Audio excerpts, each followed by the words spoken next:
Do you want to say hello?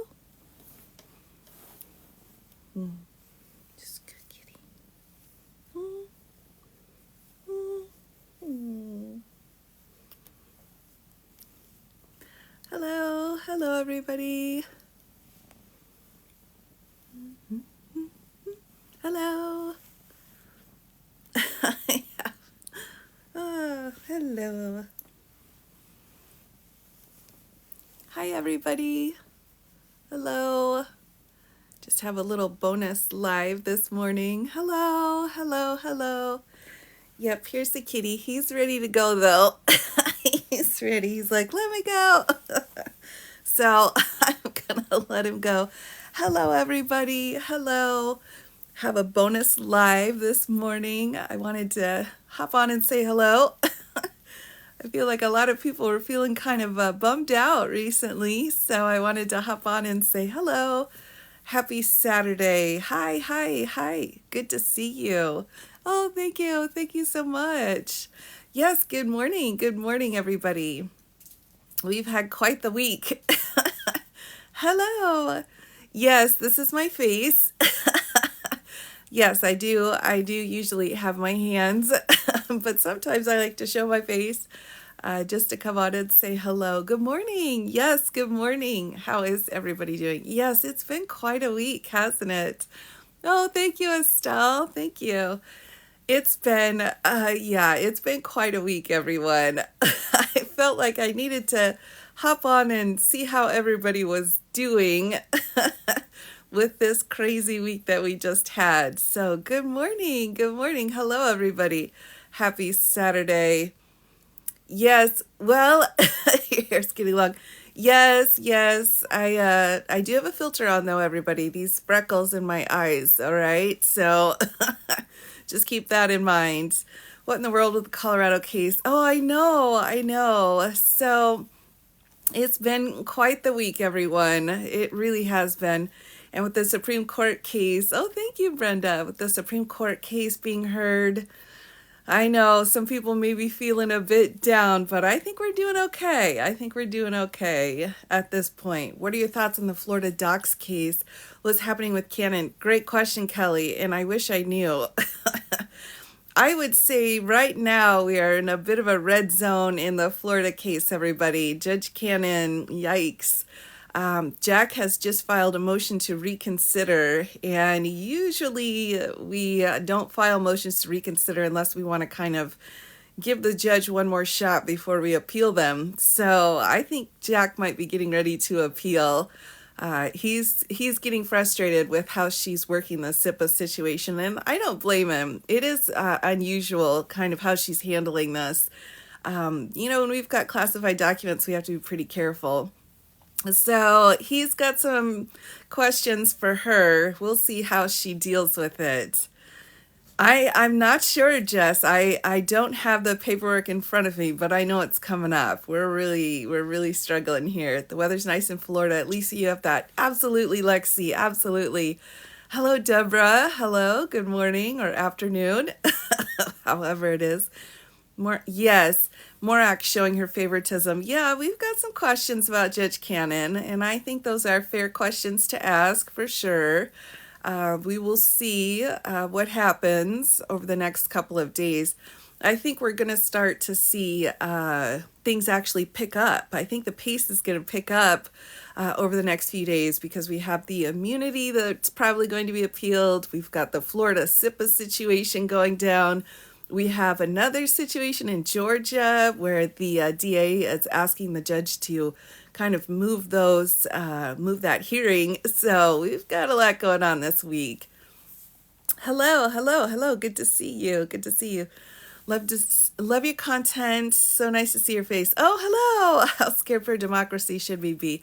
Great question. Valid question. I think everybody needs to vote. I think that's really the learning moment. As long as everyone goes out and votes, I think we're going to be okay. But I think this election's really going to show whether or not people really care. I mean, do people care or not? And if enough people care, then yeah, we'll keep going forward. But if not, then we'll see what happens. So I'm not I think this is the piece of democracy. This is the moment for democracy to kind of show itself, because true democracy is going out and voting. So if people feel and will go out and vote, I think that we will definitely be okay. But if we've given up, then we've given up, and that's part of democracy too. So you don't have to vote, it's your right. You don't have to use it if you don't want to. So working to make voting not count. True, but they always have. And it's not always been Republicans, it's always been one side or the other, or whichever side. We've always had people trying to keep people from voting from the very beginning, which is why, we needed to add certain things to the 14th Amendment about voting. So, democracy, the right to give up. Absolutely. That's kind of the thing. For the rest of us that don't want to give up, we're like, oh my gosh, how did we get here? But, it's just one of the steps that we take.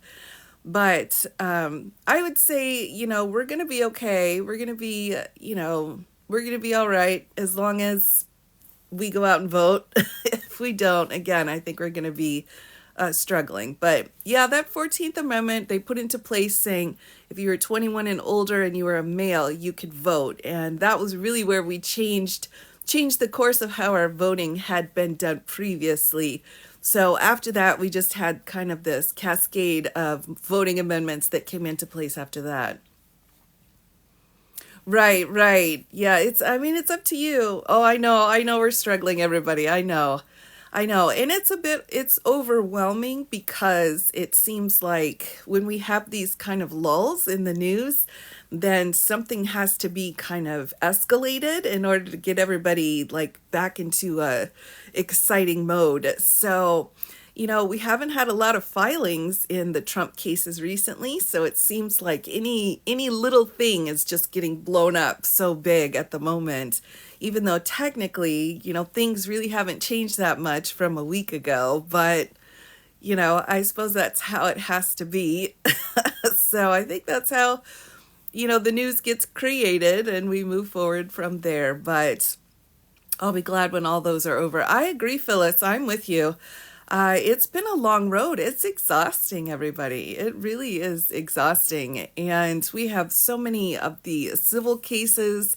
So just a week ago, we had that huge jury verdict come out. Oh, thank you for educating us. Oh, I'm happy to. I'm happy you find it helpful. Hopefully, kind of pulls the stress a little bit off of you to at least understand how the process works. But we have that huge ruling out of the New York civil case with E. Jean Carroll, and then now we've got the Supreme Court. So, and we have the Court of Appeals. So there's just a lot. It's a lot coming at us all at once. So many cases, I know it has been a lot. It has been a lot. But, and a lot with just one person, which is shocking. I've never seen this level before of so many accountability checks in place for one person. So one person kind of, he got himself into some trouble. Some trouble. Ethan, if that's Mandarin, I apologize. I cannot read Mandarin. I'm working on it though. It shouldn't be allowed under. Yeah, it seems like it. It seems like it. But we do have some delays that are in place that are just naturally part of the process. And I think if you're in the process and you know how it works, it makes it easier for you to kind of slow things down. And Mr. Trump is super, super aware of how the legal process works as far as appeals go. So I'm sure he's having, he's using his rights. He has his rights to appeal. So we'll go. Yeah, and I mean, he's not John. That's hilarious. He's following the protocols. He's following the rules, the procedural rules that we have, and some people kind of give up because they can't afford it, and other people just kind of keep on trucking, and so that's kind of what's going on. Can something happen to Cannon if the witnesses get threatened again? I doubt it, Jennifer. I doubt it at this point. I think everything's in place that can be in place legally at this point. So, we're kind of in this wait and see what atrocity could happen before it's taken care of, which is how things work in the legal field, unfortunately. Just for regular you and me, we'd have to wait until we got to a certain point of danger until we could really get help, which stinks, but is just kind of how the process works. Yeah. Yeah, and it's a bummer. It's a bummer. I can't tell you that it's not. Kristen. Oh my gosh, thank you. That was adorable. I wish it was different, but it's just not. It's just not. I'm not sure that they have to go as far as being unalived, but I think, once that threat is really shown to the system, then that's when we can go forward. When is the Fraud New York case verdict going to come out? Great question. Judge Engeron, oh my goodness. We had thank you.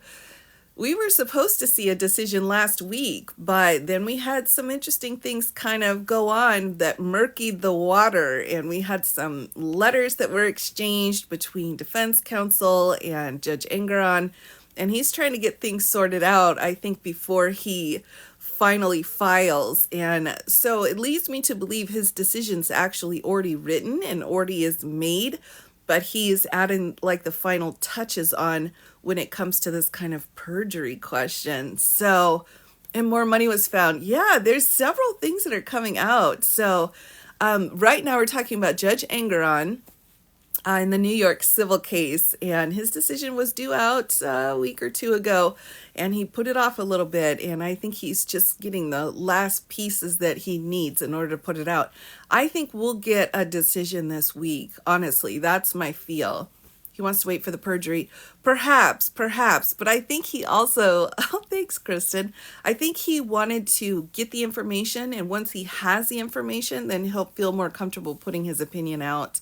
I think he's probably got what he needs at this point in order to feel comfortable putting his order out, but I think he needed to do some research. So with that, I think he's probably good to go at this point. How long does a murder case take when there's no evidence on the accused here in California? So if there's no evidence, then there would be no case. So that's how I would put that. If there's enough evidence in order to indict, you've got probable cause. And if you have probable cause, then we take it to court, we take it to trial. And then depending on what that evidence is and how long it goes on, it will depend on all of the circumstances in that particular case. And then it gets ruled on at that point. Energized by all this, we're all exhausted. Yeah, I think so. And honestly, even if they are energized, I think we're all kind of ebbing and flowing, everybody. I think we're all kind of, has he put up the 83? Not that I know of yet, Tracy, not that I know of. And I think it's just going to be a percentage, in my opinion.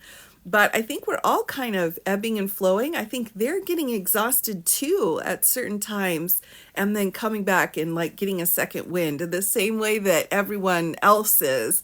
So I think it would be incorrect to say that the really devout MAGAs out there aren't feeling it too. They probably are. And whether or not we have sympathy or you have empathy, that's your call. But I would have to say anyone going through this process is going to be, getting frustrated and getting burned out for sure. It's just been a really long process.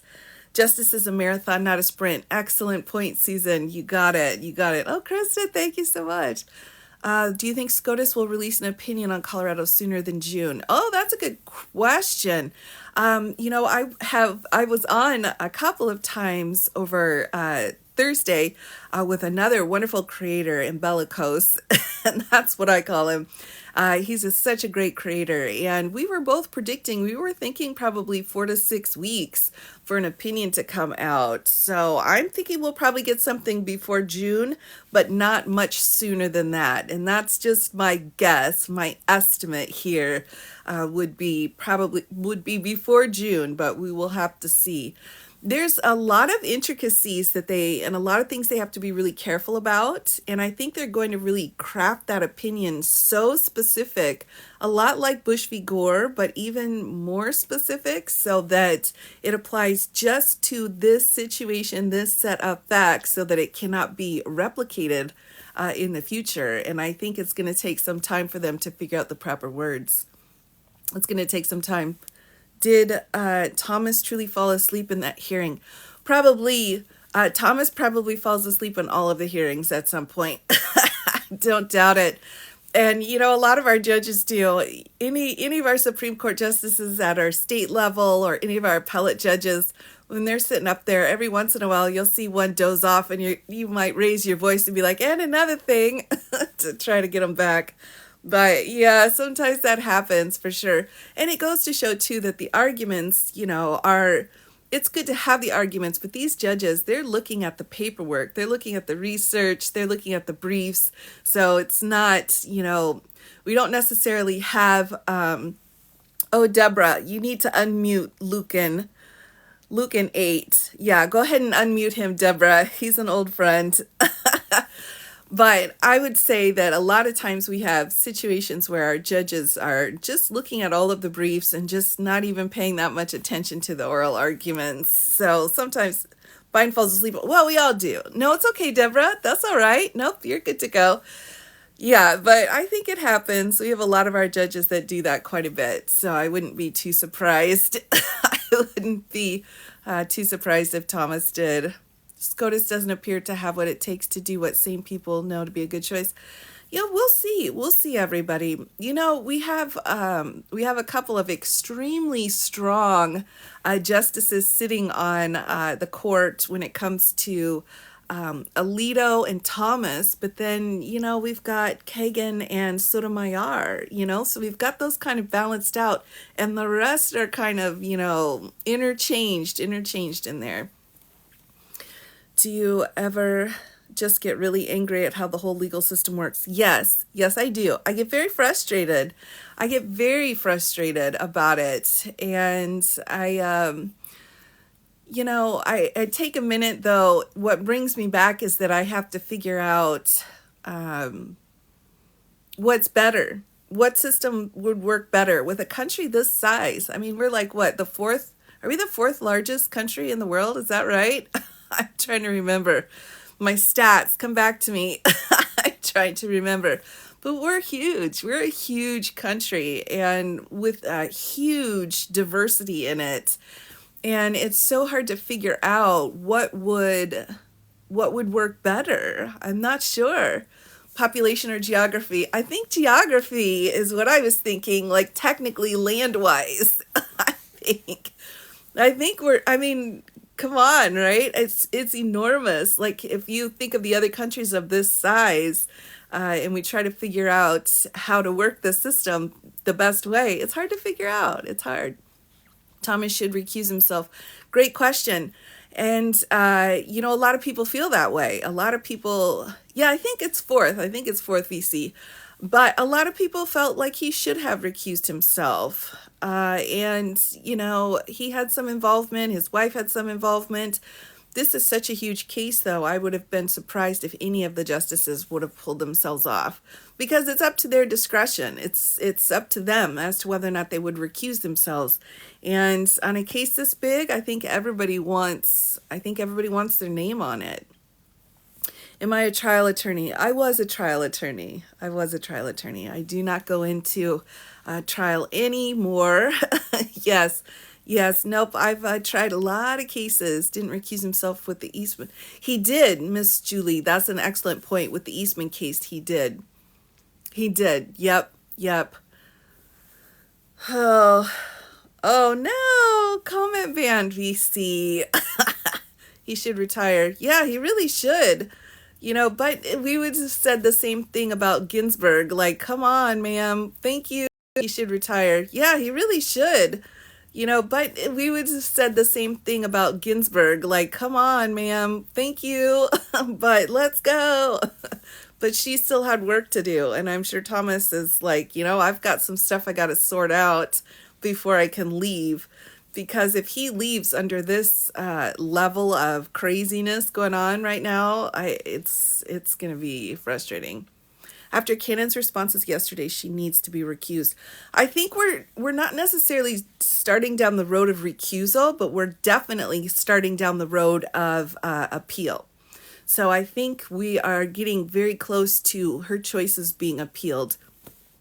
to the circuit court there, to the Court of Appeals at this point. So she's walking a. I think we're getting there, everybody. We're really getting there. Why should he retire? He's getting money for life, and he has the elites paving his way. Well, valid question, Rachel. Valid question. Exactly. I mean, what's it going to take for him to walk away? And maybe the question is, he would rather walk away on his own terms than be removed through impeachment. So maybe it may come down to that. Talk about the justices age like they do President Biden. True. And that's very interesting. I think it's because a lot of our justices are younger now. They're way younger than they have ever been in the past. So they're going to be there for a really, really long time, like a really long time. And I think that's an interesting point. Numerous levels of integrity. Yes, I think we're definitely having some growing pains, everybody. Definitely having some growing pains. I think there are laws to remove. Well, there aren't. There aren't. You have to impeach a Supreme Court justice. Looking extra pretty. Oh, thanks, Kristen. That's so sweet of you to notice. I appreciate it. Well, I would say Thomas Jefferson was really the first in line to say, wow, the Supreme Court has too much power with this idea of judicial review. And he had already been thinking, like, we need to pass something to put these kinds of limits in, especially after the Marbury versus Madison case. So Thomas Jefferson was already there. This is something we've been talking about for a very, very long time. It has always been an issue we've discussed in the legal field, but it's just now starting to kind of really get out into the public. And I think that's fantastic. Because if you look at it, it was because of the public, because of the check that the public has on the court, that there was an ethics code that was adopted. Now, how it'll be adopted, how it'll be enforced, those kinds of questions we haven't figured out yet. But the fact that for the first time in history, the U.S. Supreme Court has an ethics code, that was because of the people. So I think that's an important piece to remember, is that it's tough to kind of check the Supreme Court, but it's the people that check the court. And it's a long process, but it does work. But I would say we need to have something in between maybe a forever length of term and set kind of term. I think there would be something in between that we would need to look at, but it needs to be reassessed, just like the Electoral College needs to be reassessed. We have a lot of problems. We have a lot of problems here that we just don't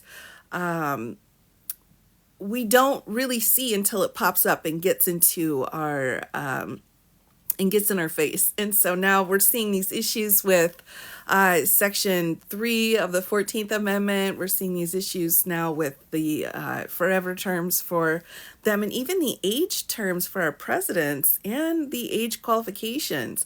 So, we just didn't have these issues before. So it seems like we definitely could definitely add some things to help out, but we're having some struggles right now, I think, getting anything done. Anything at all. The electoral votes. Yeah, I agree. It's been a problem. Maybe a renewal of term. Something. I'm not sure what it would look like. I'm not sure what, but I feel like something needs to be in place. Yes. So, yes. No, Lucan's just a friend of mine. I apologize, everybody. No, Deb, there was no way you could have possibly have known.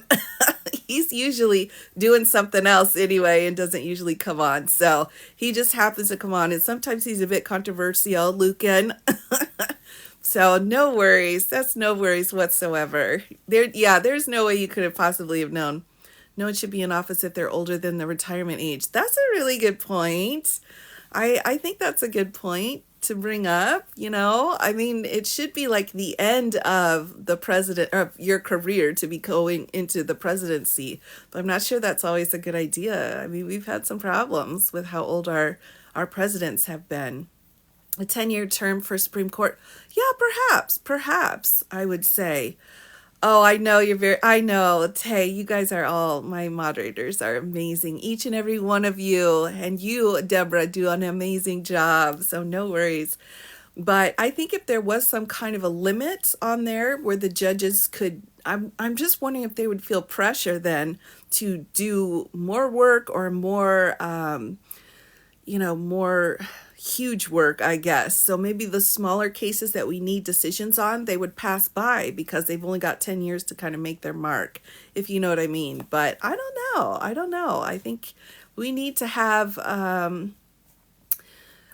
something changed. I agree. We need to have something changed. I'm with that.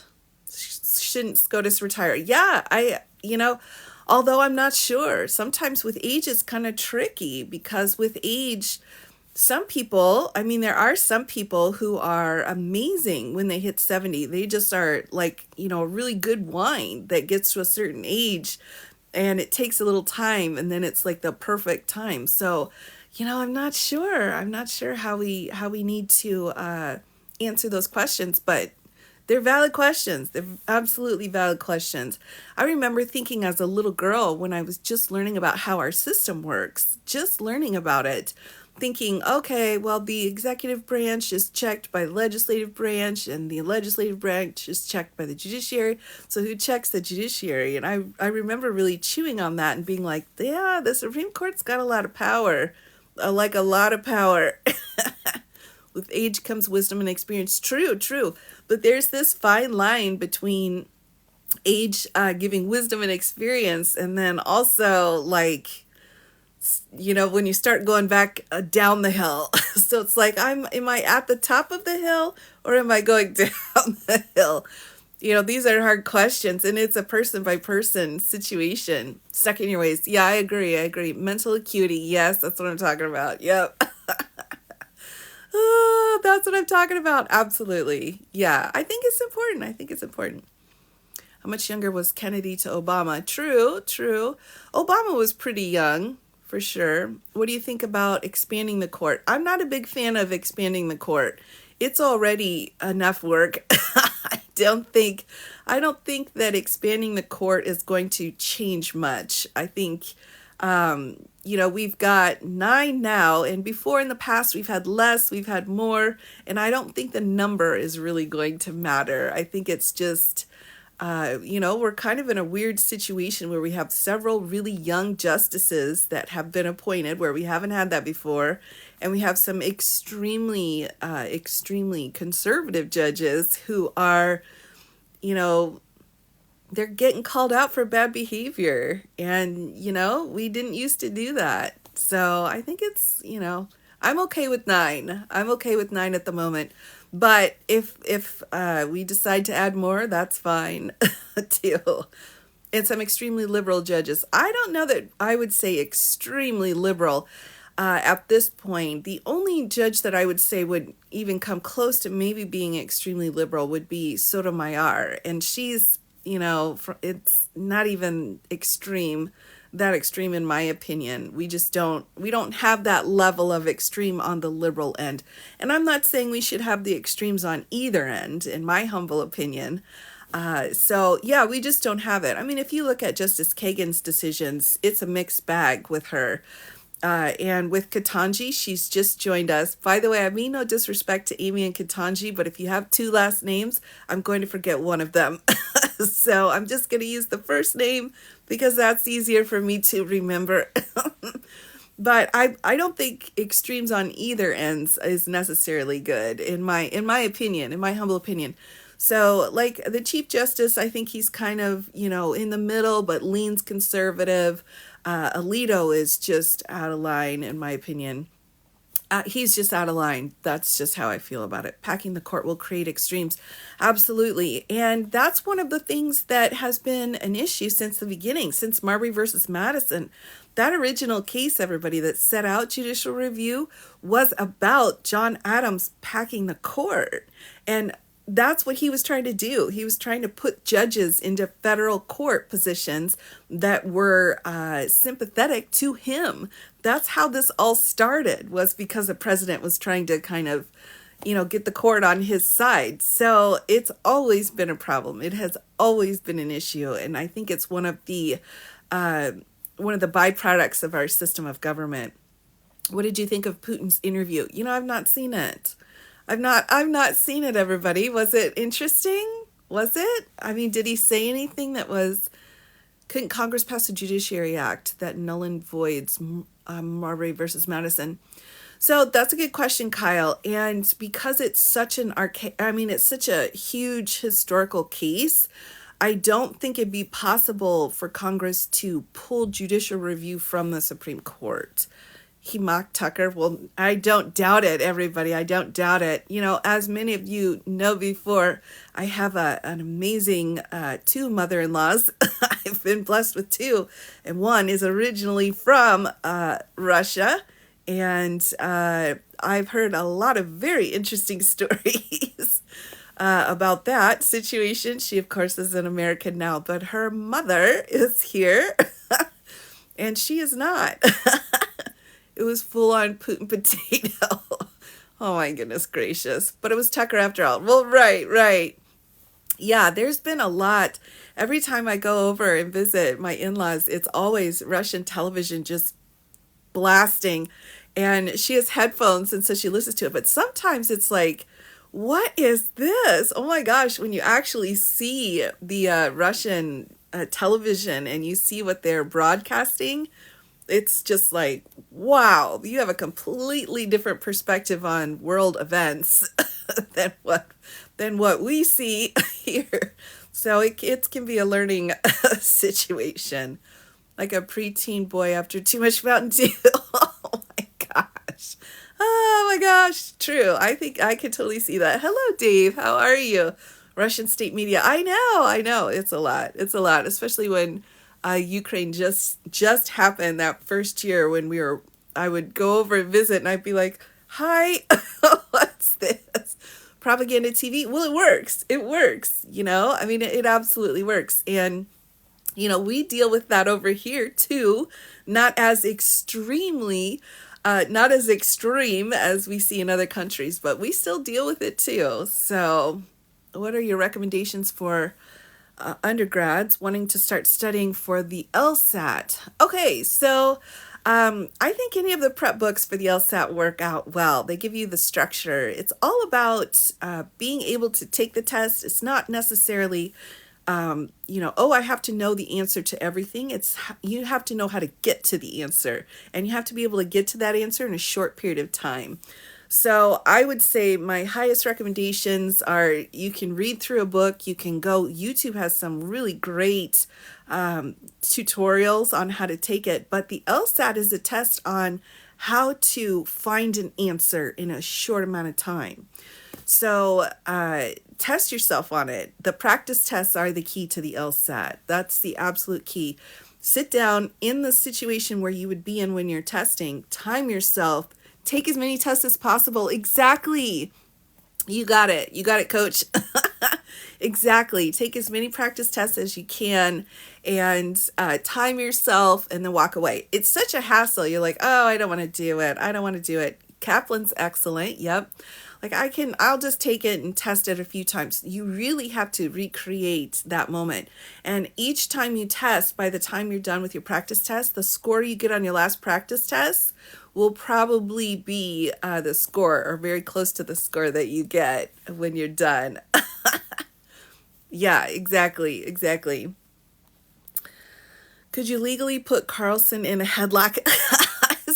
Well, I suppose if you feel threatened, we do have self-defense, but everybody, you have to remember, you can only meet force with equal force. All right. So if he's just sitting there and he's not saying or doing anything and you just randomly go put him in a headlock, that's not really equal force. Oh, tons of practice tests. That's how you do it. Yep. That's how you do it. That's the key to it, is to just get into the process. But yeah, so he's got to be doing something. If he's kind of out there and coming at you somehow and you're like, oh, I'm threatened, now we've got a reason to use that self-defense. But if he's just sitting there waiting for the bus, you can't just go put him in a headlock. Oh my gosh, that's so funny. DC trial going to happen before the election, and is there a way to deal with Cannon? Great questions, Billy. And I think Jack is setting it up right now. I think he is, kind of getting ready He's getting ready. So I think we're going to see Cannon appealed very soon, very soon. And once she's knocked back, I think we'll have a moment for her to kind of reassess what she's doing. And then the DC case, will it go? That's a great question. I would say it's going to be dependent on whether or not the Supreme Court kicks back that Court of Appeals decision, which I think they will. I think the Supreme Court will refuse to grant cert. I think the DC Court of Appeals did a great job and did an amazing opinion. And I think the Supreme Court will be like, it's good enough, we're good. And I think if the Supreme Court leaves it alone, we could very well see the trial going before the election. It could happen. It's still possible. It's still possible. I want dessert now. Hey, dessert is always a good idea. It's always a good idea. I'm definitely pro dessert. I'm for all the sweets, definitely. All the sweets all the time. Oh, thank you. Thank you so much. I appreciate the gifts, everybody. You just had a cookie, Dave, and you didn't share with us? Oh, my goodness. Oh, good afternoon. Good to see you. Court of Appeals hit home. Oh, I agree, Billy. I agree. That decision was amazing. They did such a great, thorough, historical pieces. They pulled it all in. I didn't know you're here. Fair enough. Next time I'll tell you. Bring cookies for everybody. Yes, good afternoon. But they did an amazing decision. And the Court of Appeals out of the DC Circuit, yeah, it would be really hard, I think, for the Supreme Court to find anything to overrule in that case. At least we're not serving bologna sandwiches. I know, Murray, sometimes I feel like I'm running out of bologna. There's so much. There's so much bologna going on. I had a cinnamon bun at Hardee's this morning. It was heavenly. Now stop bragging, VC. Oh my God. It was very precise. And the more precise you are, the better. Sometimes it's okay to kind of extrapolate and go on and go into different areas. But with this decision in this situation, they did a great job. Yes. Yeah, it was. It was interesting too how the judges broke things down. You know, we're at a point, everybody. Isn't it interesting where half of our Supreme Court now are women? I think it's fascinating. And even if, we agree or disagree with our Supreme Court and what they're doing, which, we all will, but half of our Supreme Court are women. Like, that's monumental. That is a historical moment to even see that. So how they decide, we'll see what happens. But the fact that that's happened is amazing. And the DC Circuit, thank you, Kyle. And the DC Circuit were women as well. I mean, this is just blowing my mind. And from the time that I started in the legal field and started law school, going on to now, like, wow, things have really started to turn. It's a start, everybody. 51% of the population, it's about time. I agree, Dave. I agree completely. It is about time. I don't know what's going to happen, but get together and discuss their opinions. Oh, I have no doubt. I have no doubt that they chat constantly. In general, attorneys, we're a chatty bunch. We're a chatty bunch. We like to talk. We like to give our opinions and see what other people are thinking and bounce ideas. So I've got no doubt that they're chit-chatting and talking about things as best as they can. I think Sotomayor gets frustrated easily. I'm not sure about the other justices, but just from my research on Sotomayor, I think she gets frustrated sometimes talking to a couple of the justices. But overall, I would say, yeah, they're definitely chatting, definitely talking about what's going on, how they feel about things, and kind of fleshing it out. But we argue back and forth as attorneys all the time. If we have someone with a different opinion or a different legal perspective, like, that's part of our job, but it's also just kind of part of our DNA. Like, we have to argue. Can a sitting judge do a scrivener's affidavit for a deed he had previously prepared as an attorney? Yikes. Duchess of England. That's a very specific question. In general, judges are not supposed to be touching anything that they touched when they were attorneys. So that would be the general way of looking at it, is if you did something as an attorney, you have to get somebody else to come back in as a judge to deal with the situation. Yep. Yep. Right. That's okay. Ah, that's okay. That's okay. I've read things about Barrett. Yeah, yeah. I have as well, but I have to say that she's incredibly impressive. Her writing is impressive. Her arguments are impressive. Do I agree with her? No. But her style, her professionalism, her intelligence, I can't knock any of those things. She's incredibly bright. She is incredibly well read in the law. So, with her actual decisions, no, I don't agree. But her style, I think she's amazing, in my opinion. At the Supreme Court, well, we'll see. We'll see who fills in during a recusal. No one. No one fills in. Okay, thank you. Yes, that's a pretty general answer. Gotta be a little careful with those, but almost half of the justices on the court are also members of the Federalist Society. Right, right. And that's, under the First Amendment, that's okay. That's okay. I mean, they can be.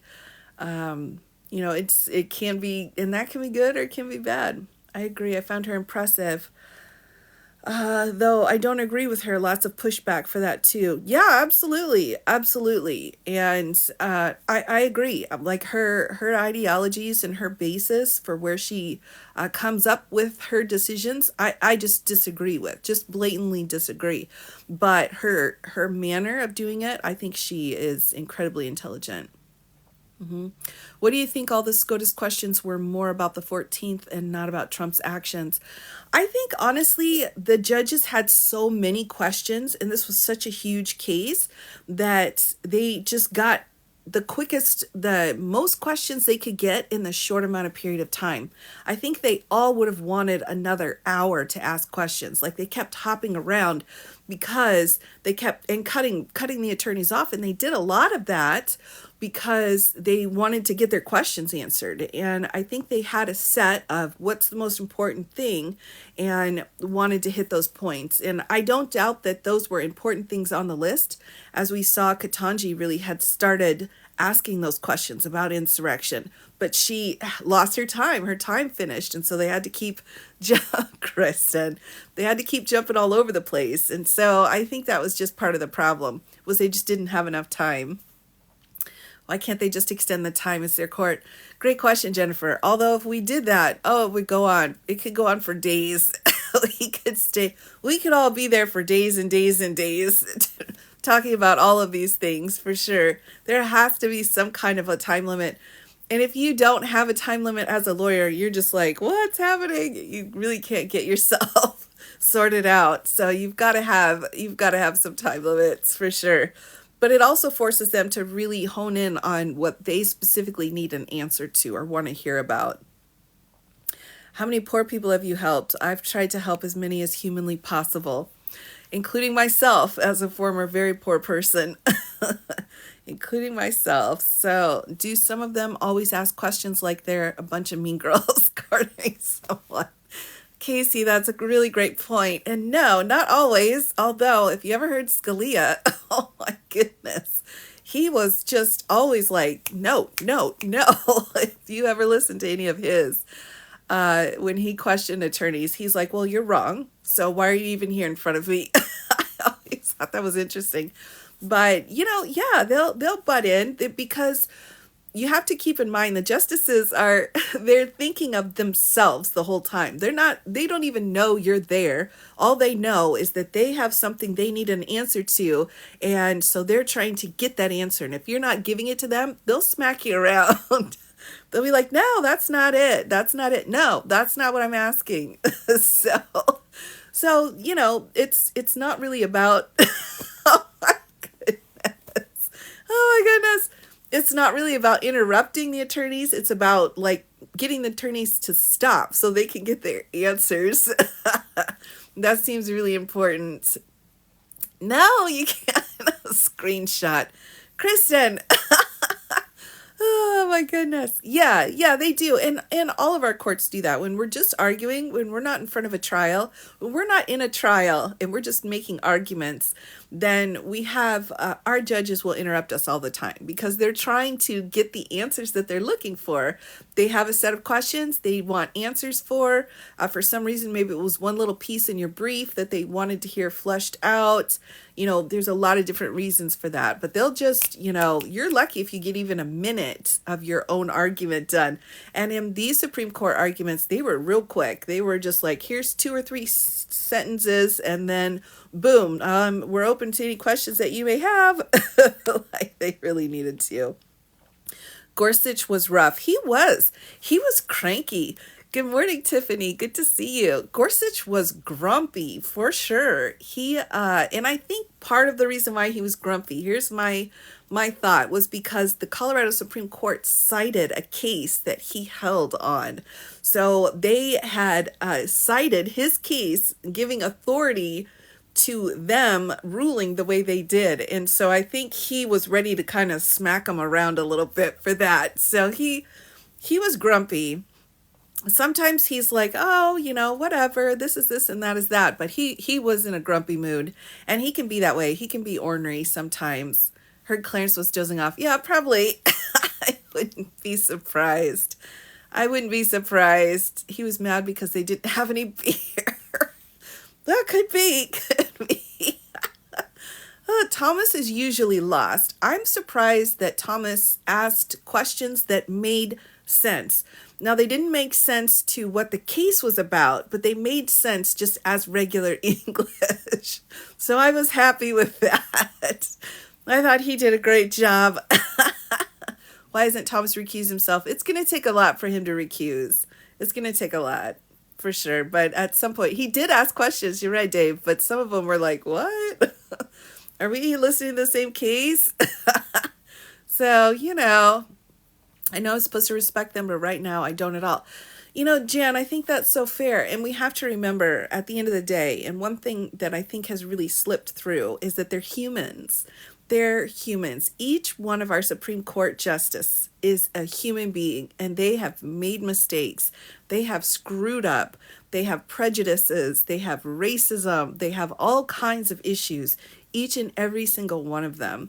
And they make mistakes, and they make a lot of mistakes. And so we've had this idea that the Supreme Court is this, super huge, amazing group of people to help us, figure out the Constitution, because the Constitution is so sacred to us in this country.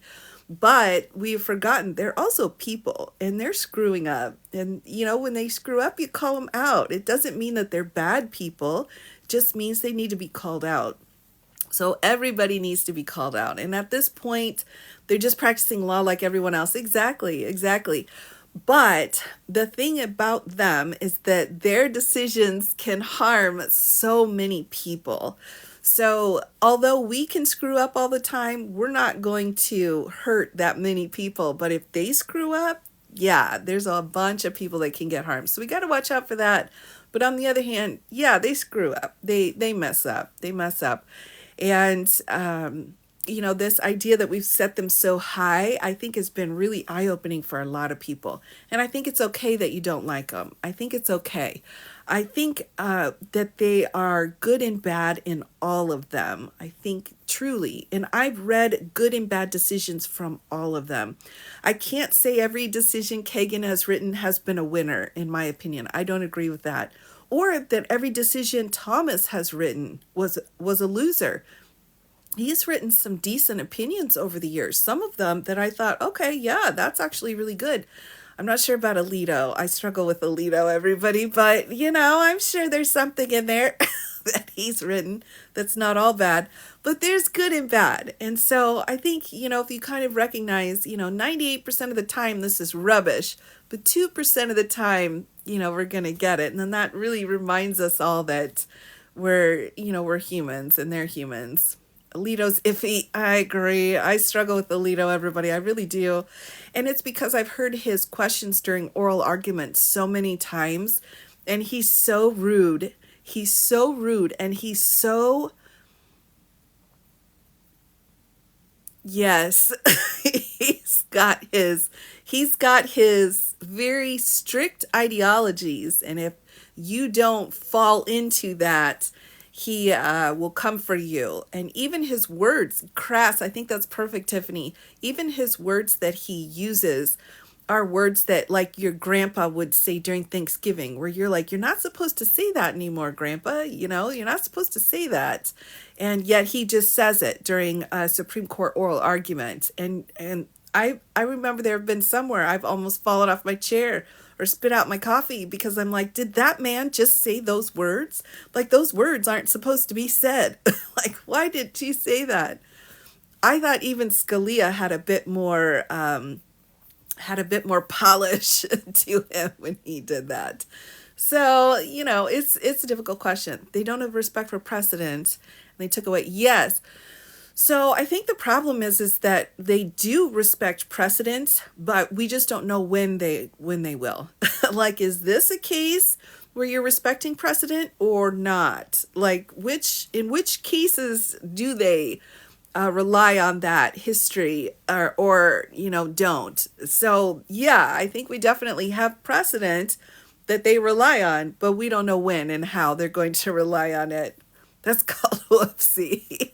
Cherry pick, yeah, they cherry pick which precedent they think is appropriate. There's no consistency. I think that's a good way of putting it.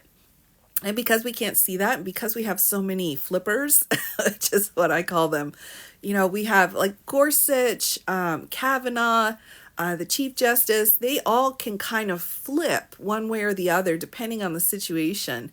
And because of that, it can be good, it can be bad, but it's frustrating and it's nerve-wracking because we just can't say for sure how someone's going to rule. We just don't know because we don't know if they're going, is this a case where precedent's important to you, Justice Kavanaugh, or not? Like what are we going to do here? Far more front and center than ever before. I agree. And I think it shows a sign of the times too. I think we all are showing these kinds of ideologies more to people than we ever have before. Before we kind of always kept the quiet part to ourselves, but now everyone's really letting all the quiet part out.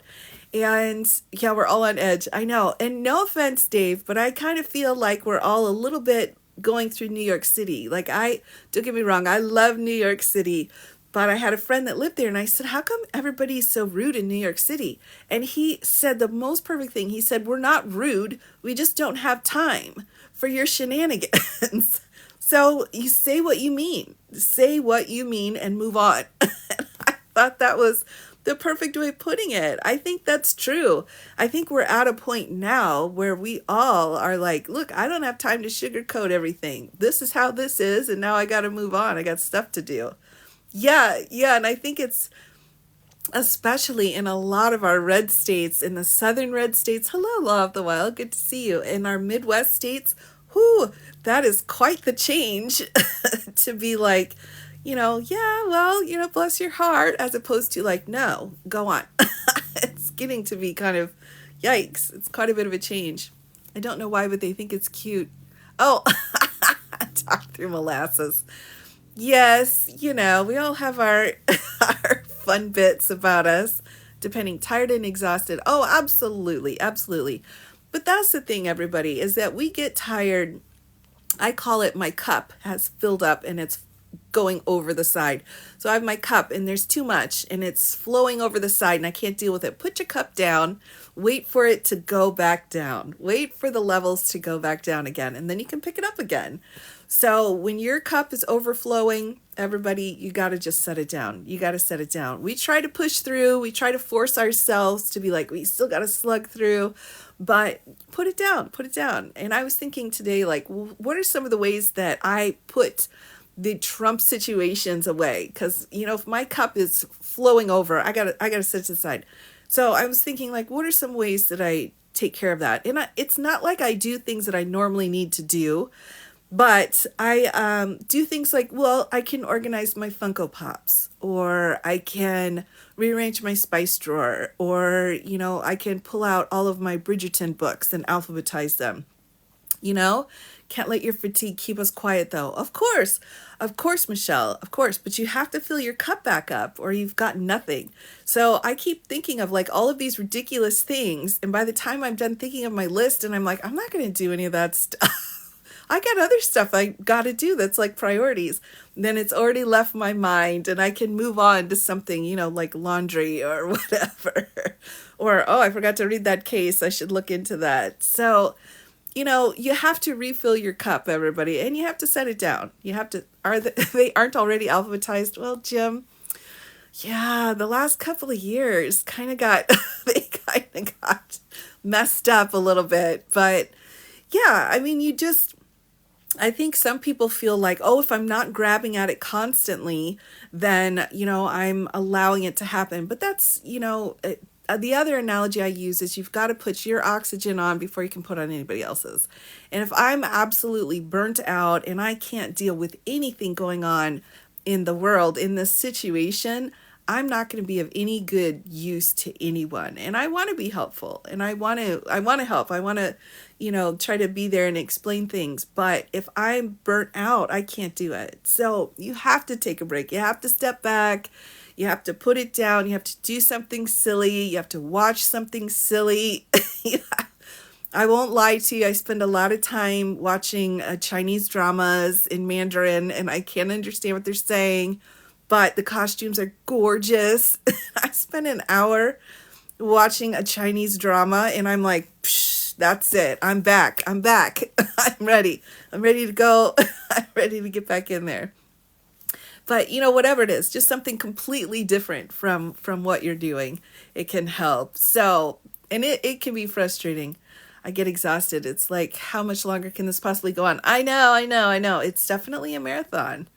The only way to eat an elephant is one bite at a time. Absolutely. And sometimes you have to push your fork down, everybody. All right. You don't have to constantly keep eating your elephant. You can put your fork down and look around a little bit and touch some grass and then come back to your elephant. You got to come back to it, but we got to be able to put that down a little bit. Hello, Vianney. Good to see you. But, it gets overwhelming and then we feel guilty that we're putting it to the side, but you can't. It's part of the process is refilling your cup up again and giving yourself a chance to be like, oh, this is crazy. And then just turn it all off and look around your house and like, wow, this is dusty, like focus on just you, just something for yourself for a few moments and refill. I think that's really important. Or you will burn out. Absolutely, you will, for sure. That's why, too, a lot of trial attorneys, we are so focused when we go into trial. We are only, and 6 weeks later, we come out of the trial, or however long, hopefully it's not much longer than 6 weeks. We come out and we look around and we're like, what happened? What has happened to my home? What has happened to my people? It's all gone crazy because we're so focused. But you have to set that to the side and you got to say, wow, okay, time to clean it up. Oh my, Kristen. Oh my goodness. Oh my gosh, that's so funny. Read a murder mystery for an hour to clean my palate. Exactly, Sheila. That's what I'm saying. Absolutely. Oh, I haven't heard his rants about Taylor Swift, although I've heard about them. I've not personally watched them yet. It's on my list. Would you do foreclosure cases, statute of limitations cases? Not anymore. I'm not taking any new clients at this point, so I don't take any more of those kinds of situations. But I know there are plenty of attorneys out there that do, though. There's lots of us out there. Logic in simpler times. Oh my goodness. Yikes. You've seen the rant. Yes, I will need to see it. I've heard it's very interesting. Oh my gosh. I heard there was some guy that tried to climb the Las Vegas Dome too. Is it called the Dome? Is that what it's called, everybody? Am I saying it right? But that looks really interesting. Have you considered getting involved in CASA or another volunteer programs for former attorneys? Absolutely, Casey. I spent a lot of time helping CASA and working with CASA over the years, over the decades. So absolutely. Yep. The Sphere. Thank you, Rebecca. The Sphere. Okay. was like, wait, I don't think it's a full Kristen. I don't think it's a full dome. All right. Okay. The sphere. Oh my gosh. Got it. Got it. Thank you, everybody. He actually did and got charged and caused damage. No, Murray, no. Did he cause damage? That's like, oh my gosh. Oh, I have to. For some reason, the Las Vegas sphere just brings me joy, especially when it's like little eyes watching you from the airplane. Really? Oh no. They just want you to get toner. Well, and I need it. I need it too. Oh, my toner and paper situation, everybody. Yikes. Almost 1 million in damages. Oh my gosh, Murray. Wow, is the dome made out of diamonds? Dang. Or the sphere? That's a lot. Ooh, that's a lot. Oh, absolutely. CASA is incredibly important. Incredibly important. They do amazing, amazing work. So absolutely support your local CASA for sure, for sure. $1 million in damages. Yikes. Oh, the LED. Oh, yeah, I suppose. Whoa. All right. Well, nobody go climbing on the sphere. All right, everybody. Let's stay away. Let's stay away from the sphere. Hello, Diane. Good to see you. Let's let the sphere entertain us, but not climb on it, because that's a problem. Wow, I don't know how they're ever going to get that back. I heard it was pretty expensive, the sphere itself, but yikes, yikes. Good morning, Gail. Good to see you. Good to see everybody out here today. Oh my goodness. Oh, we're talking about the sphere. We're talking about the most expensive Super Bowl ever. Really, Kristen? Oh my goodness. Interesting. Yeah, I heard there's like some football game going on sometime. I don't know. When is it? Oh, the electricity. Oh, I bet, Jim. Oh, I bet. I can't imagine. I know Christmas lights in the winter get to be obnoxious. I cannot even imagine the sphere. I can't. How are the kitties? Well, they're doing pretty good. They're doing pretty good. Let me see if Atticus is around. Atticus! Atticus! Come here. Atticus! I think he's snoozing. He's asleep. He was in here earlier, but he may be sleeping now. They're doing okay. They're doing all right at this point. Hello, Carla. Good to see you. Yes, so they're having a bit of a disagreement, but about, whose stuff belongs to who when it comes to toys and things. But no, they're great. They're great. They're great. They're doing pretty good. We're so happy to have them. We're very, very happy. And the Humane Society that we adopted them from is just so amazing. They're just so, yeah, the kitty hierarchy, exactly. I haven't quite figured it out. Because he will jump on her. So I have a kitten, and he's just 4 months, almost 5 months old. And then I have like a 3-year-old female. So he will jump on her from off of the table onto her back, and then we'll ride on him, or we'll ride on her for a couple of steps. And we're like, Atticus, get off of her. It's so funny. It's very funny to me. I hope they're, yeah, they're getting there. They're getting there. She gets mad. She smacks him a lot. She just cuffs him in the face, like, poof. Oh my gosh, it's really funny. So she bats him around a little bit, but they seem to be getting along okay.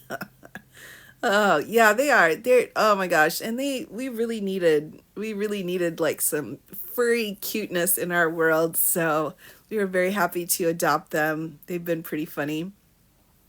Jumps on your dresser, looks down.